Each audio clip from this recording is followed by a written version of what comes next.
Ella era el ruido de fondo en una ciudad que nunca escuchaba. Él era el hombre que lo tenía todo, excepto el recuerdo de quién se lo dio.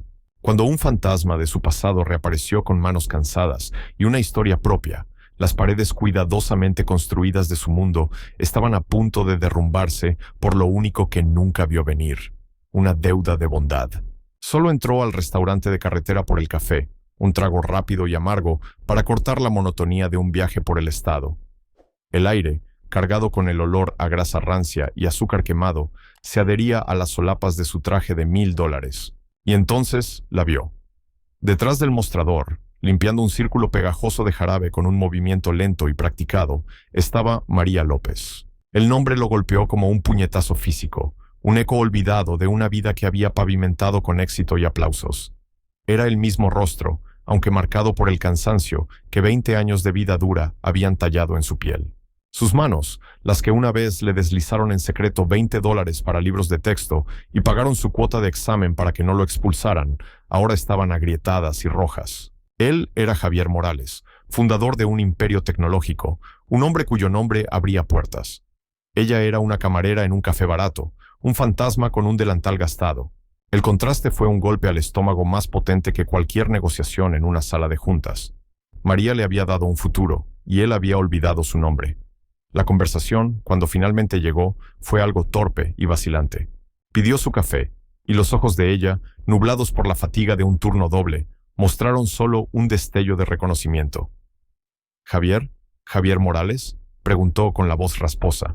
Él asintió, el sonido de su propio nombre sintiéndose extraño y no merecido.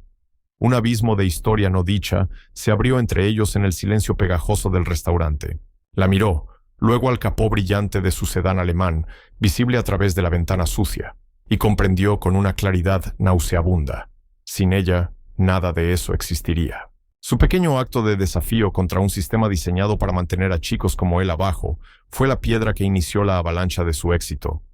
Mientras hablaba, sus manos temblaban ligeramente, no por la edad, sino por el agotamiento.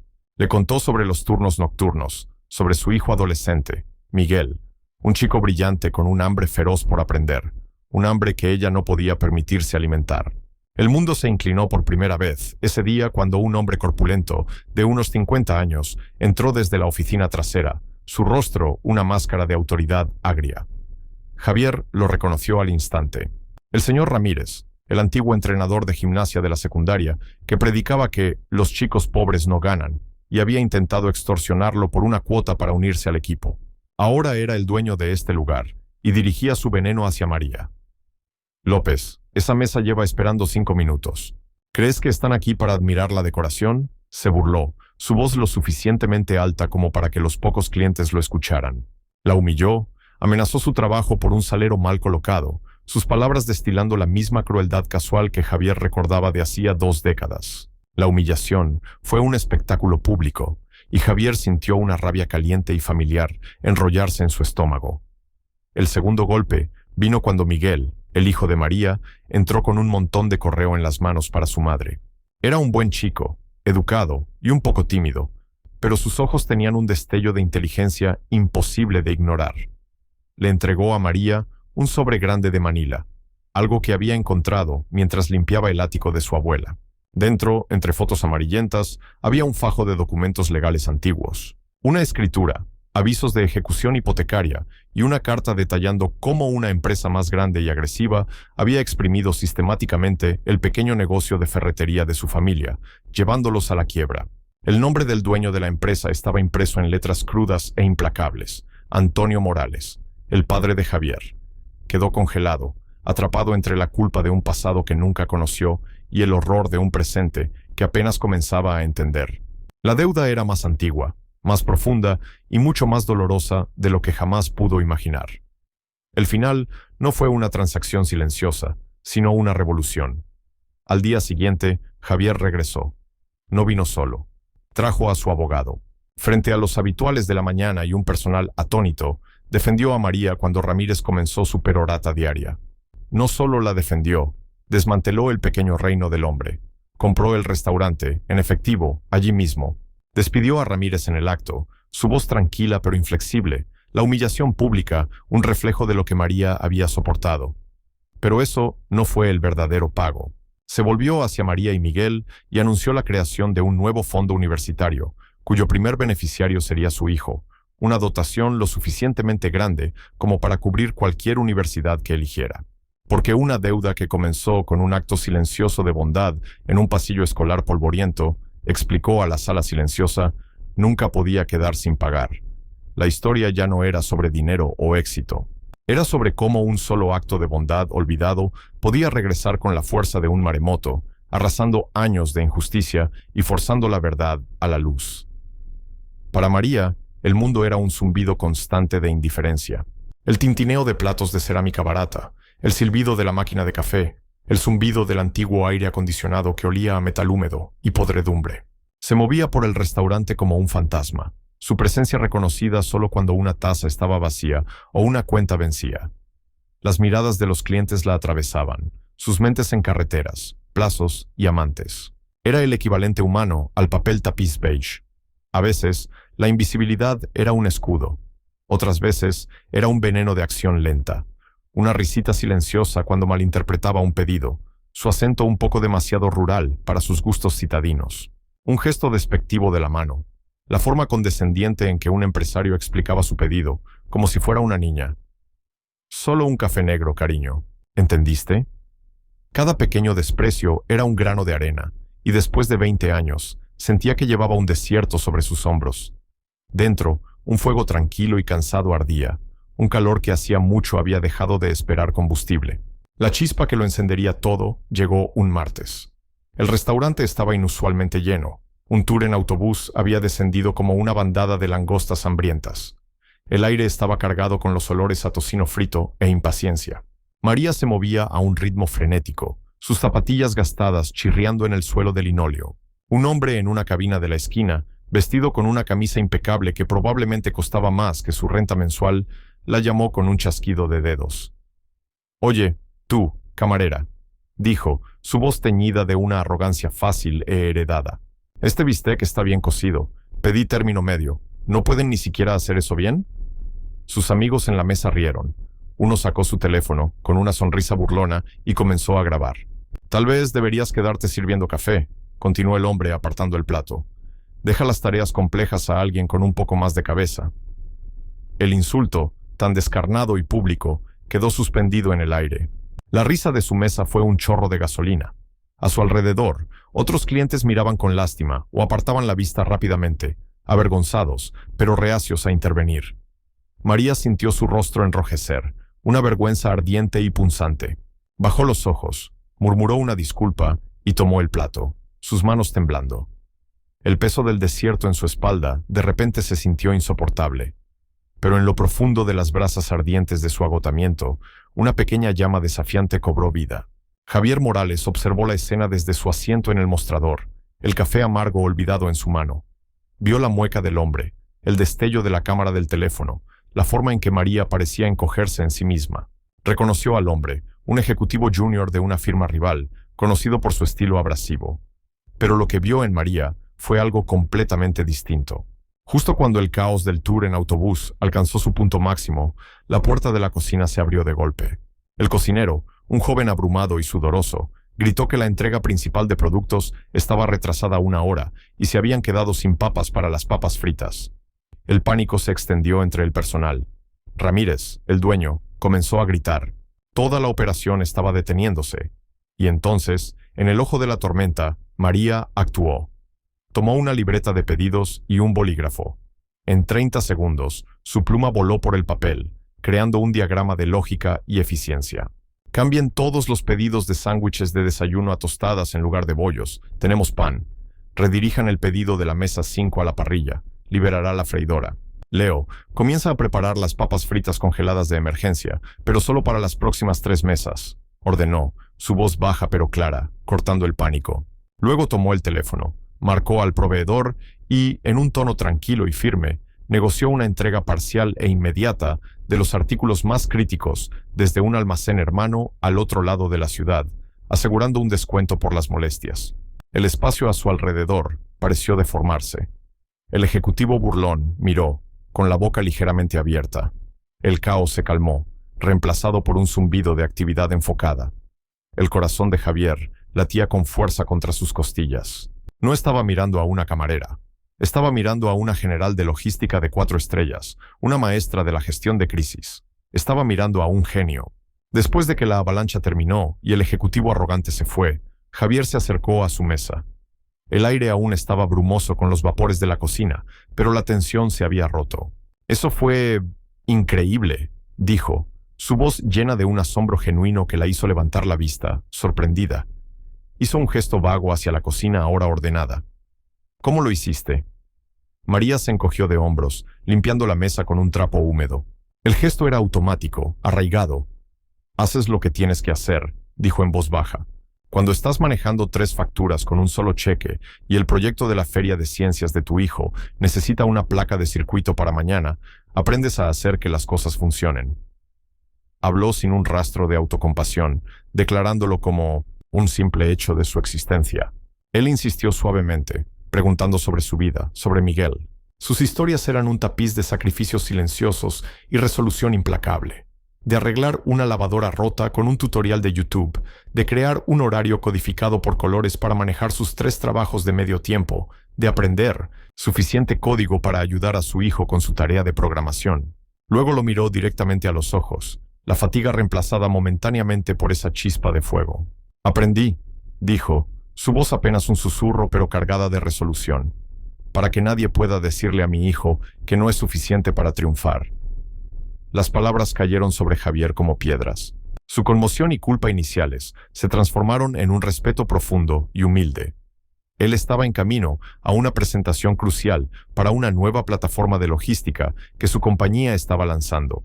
Cuando estaba a punto de salir del restaurante, su teléfono vibró violentamente. Era su director de operaciones.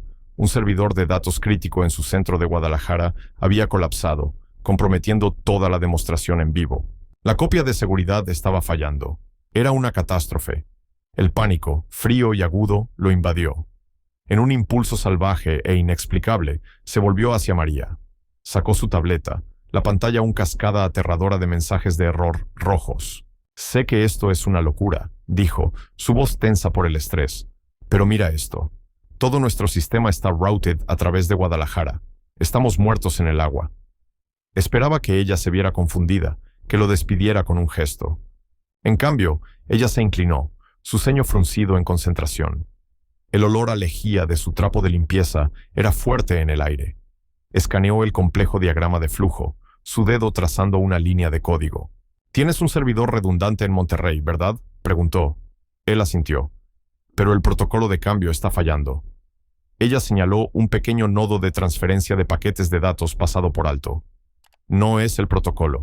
Es un cuello de botella aquí. El sistema está intentando mover demasiados datos no esenciales. Si purgas manualmente los registros de caché de este nodo, debería liberar suficiente ancho de banda para que las funciones primarias migren». Era simple. Obvio, en retrospectiva. Y absolutamente brillante. Nadie en su equipo de ingenieros altamente pagados lo había visto. Transmitió las instrucciones a su director de operaciones. Un minuto después, el teléfono vibró de nuevo. El sistema estaba de vuelta en línea. La presentación estaba salvada. Miró a María, quien ahora estaba rellenando tranquilamente un dispensador de azúcar, como si no acabara de salvar un proyecto de millones de dólares. Supo, con absoluta certeza, que no podía simplemente salir de su vida de nuevo. A la mañana siguiente, le hizo una oferta que quedó suspendida en el aire entre ellos, tan surrealista como un sueño. No le ofreció una recompensa. Le ofreció un trabajo. Analista senior de operaciones, una oficina en la esquina, un salario que le hizo lagrimear los ojos. Su primera reacción fue miedo, un terror visceral y desgarrador. «Javier, no puedo», tartamudeó, retorciendo la esquina de su delantal. «Tengo un diploma de secundaria, sirvo café. Esta gente me comerá viva». El fantasma del hombre burlón, con la cámara del celular, rondaba sus palabras. Estaba aterrorizada por la inevitable humillación de ser expuesta como una impostora. Él se inclinó hacia adelante, su expresión seria. «María, durante los últimos 20 años has estado dirigiendo una organización compleja, con recursos insuficientes y de alto estrés, tú sola. Has manejado logística, finanzas y recursos humanos con cero presupuesto y plazos imposibles. Tus resultados hablan por sí mismos. No me importa tu currículum, me importa tu talento. Su convicción fue una mano estabilizadora. El miedo aún estaba allí, un nudo frío en su estómago, pero por primera vez en años se le unió algo frágil y palpitante. Esperanza. Tomó una respiración profunda, el aire con sabor a nuevos comienzos e incertidumbre aterradora, y dijo que sí. Su primer día en tecnologías morales fue como pisar otro planeta. El edificio era un monumento de vidrio y acero, el aire enfriado a una temperatura precisa y oliendo ligeramente a ozono y perfume caro. El silencio de la oficina de planta abierta era un contraste absoluto con el constante alboroto del restaurante. Era un silencio que se sentía cargado de juicio. Susurros seguían sus pasos, como electricidad estática. Esa es ella. La camarera es algún tipo de truco publicitario, una historia conmovedora para el informe anual.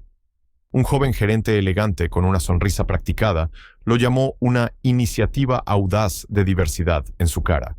El cumplido un insulto apenas velado. Encontró una invitación formal y nítida para una reunión crítica de inicio de proyecto bajo el teclado de otro analista, su propia copia convenientemente perdida. La agresión pasiva era un idioma que no hablaba, pero entendía perfectamente su significado. Sintió que la vieja invisibilidad regresaba, esta vez más fría y cortante. Se sentó en su escritorio reluciente y vacío, el nudo de miedo en su estómago, apretándose en una piedra fría y dura. Le dieron el proyecto Estrella Polar. Era un desastre conocido, una integración de software logístico que estaba meses atrasada y perdiendo dinero. Era una copa envenenada, una tarea diseñada para que fracasara. El equipo asignado a ella era una colección de veteranos resentidos y analistas jóvenes ambiciosos que la trataban con un desprecio cortés y helado. La llamaban señora, un signo de respeto que parecía más una barrera. No discutió ni intentó imponer una autoridad que no sentía. Simplemente abrió los archivos y comenzó a trabajar. Pasó la primera semana sin hacer nada más que leer. Informes, correos electrónicos, anotaciones de código, excesos presupuestarios. Escuchó durante las reuniones, diciendo poco, su pluma rascando silenciosamente en una libreta de espiral. No solo miraba los datos, veía la historia detrás de ellos, los errores humanos, las fallas de comunicación, las suposiciones erróneas. Comenzó a hacer preguntas silenciosas, no en las grandes reuniones, sino en charlas individuales en los escritorios de las personas. No era una jefa, era una detective. Lentamente, metódicamente, desenredó el desastre. Creó un nuevo flujo de trabajo, no en un software sofisticado, sino en una pizarra enorme, usando marcadores de colores. Era simple, visual y funcionaba. El proyecto, que había estado precipitándose hacia un acantilado, comenzó lentamente a dar un giro. La fecha límite estaba a 2 semanas, un reloj que marcaba cada uno de sus movimientos. La primera señal de un deshielo vino cuando el programador principal, un cínico notorio, se detuvo en su escritorio. «Ese algoritmo de enrutamiento que esbozaste», dijo, evitando el contacto visual, «no es estúpido». De él era el mayor elogio. En los meses que siguieron, ocurrió algo notable. La oficina de María, la que todos esperaban que permaneciera vacía, se convirtió en el centro silencioso del departamento. Comenzó con los analistas jóvenes, que acudían a ella con preguntas que tenían demasiado miedo de hacer a sus gerentes oficiales. Luego los veteranos comenzaron a pasar, ostensiblemente para tomar un café, pero realmente para plantearle un problema complejo. No daba órdenes, escuchaba, hacía las preguntas correctas. Tenía una habilidad única para ver a la persona detrás del título del trabajo, para entender sus miedos y fortalezas.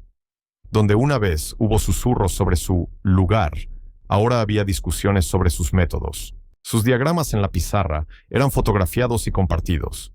Su forma simple y directa de explicar problemas complejos se convirtió en el nuevo estándar.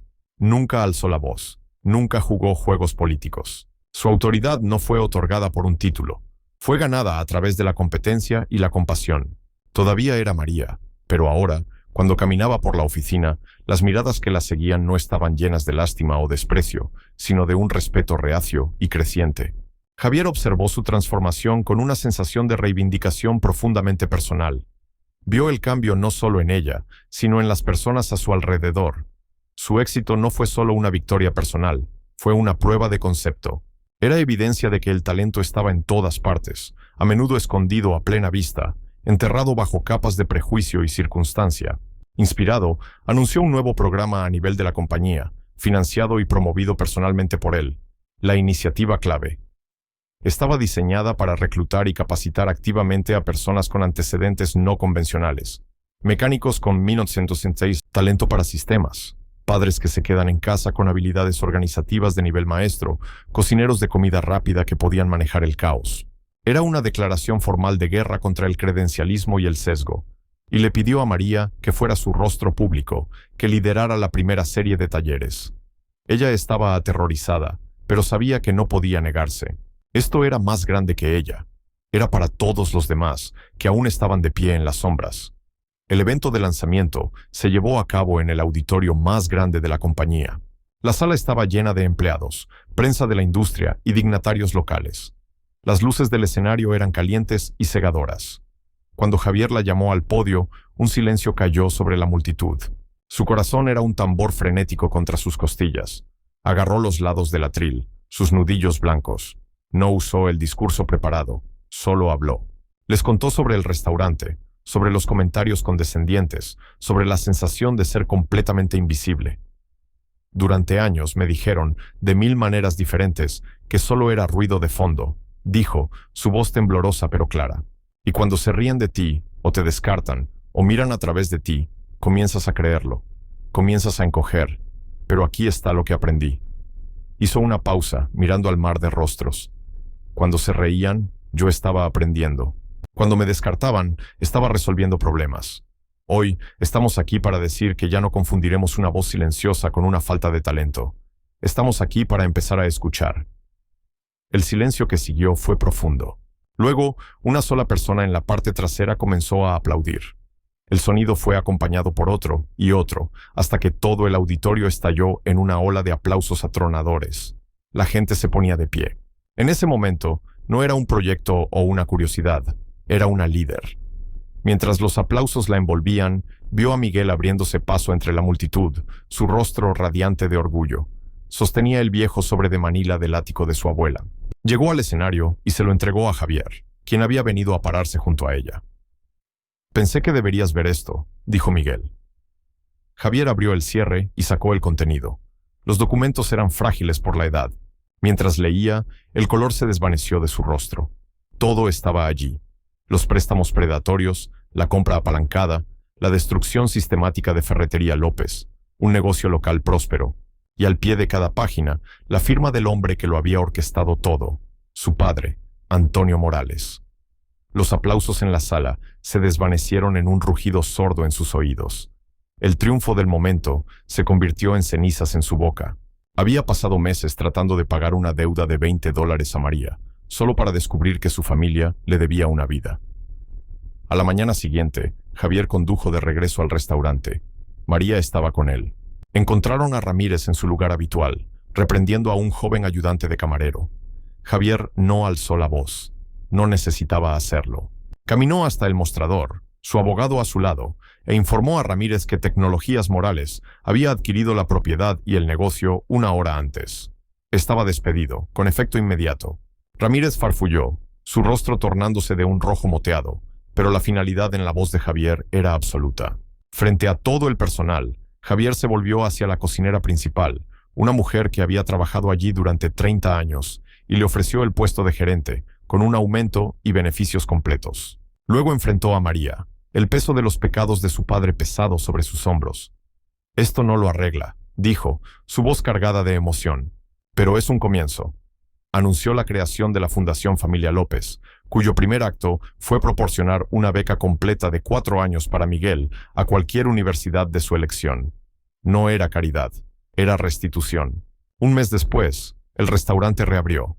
Un nuevo letrero colgaba sobre la puerta: «El lugar de María». Estaba limpio, luminoso y bullicioso.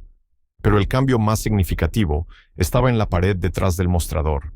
Encerrado en una sencilla y elegante caja de sombra estaba el viejo delantal manchado de María y su placa de nombre de plástico gastada.